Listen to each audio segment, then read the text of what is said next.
करते हैं सामवेद। इसको हम सामगान कह सकते हैं और इसे हम गीति वेद भी कह सकते हैं। इसके अंदर मंत्र की संख्या है 1876। ये दो पार्ट में है, पूर्वार्चिक और दूसरा उत्तरार्चिक।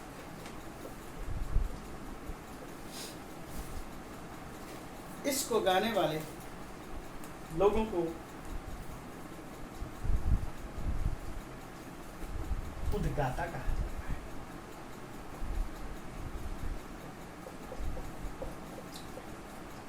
विशेष बात यह है कि सबसे अधिक इसी की शाखाएं हैं, या 1000 इसकी शाखाएं बताई जाती हैं।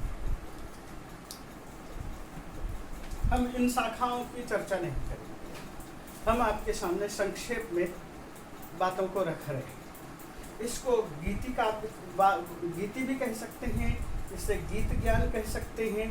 तो इस तरह से हम सामवेद की चर्चा कर रहे हैं, यानी कि तात्पर्य है यह वेद उपासना प्रधान वेद है। आगे हम चौथे वेद की चर्चा कर रहे हैं। चौथा वेद है अथर्व वेद। अथर्व का अर्थ होता है कंपन और अथर्व का मतलब अकंपन।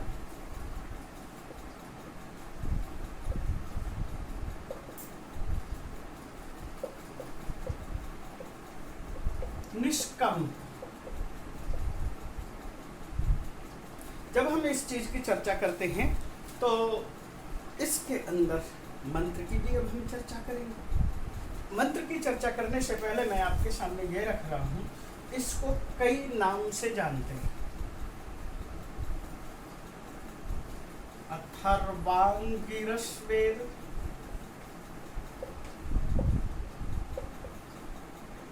ब्रह्म वेद, छंदो वेद आदि। अब ये भी ध्यान रखने की जरूरत है कि चारों वेदों का ज्ञाता ही ब्रह्मा के पद पर अलंकृत होता है। इस चीज को ध्यान रखिए। और यहाँ पर अंगिरस परंपरा और अंगिरस कुल के ऋषियों की बहुतायत है। अब हम इस चीज को आगे बढ़ाते हैं और इस चीज की चर्चा करते हैं। जैसे इस वेद में पृथ्वी सूक्त जैसे महान सूक्त हैं, ब्रह्मचर्य सूक्त जैसे महान सूक्त हैं, ब्रह्मगवि और अन्य बहुत सारी चीजों की बहुत सारी चर्चाएं की गई है। तो उसके ऋषि जो थे साधना पारायण होते थे।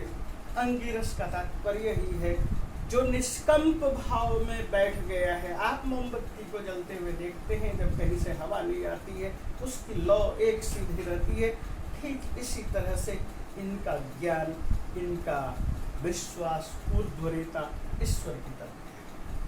तो हम इस चीज के आगे बढ़ते हैं। इसके अंदर मंत्र कितने हैं? तो जब हम मंत्रों की संख्या की बात करते हैं तो इसके अंदर मंत्र 5849 मंत्र हैं।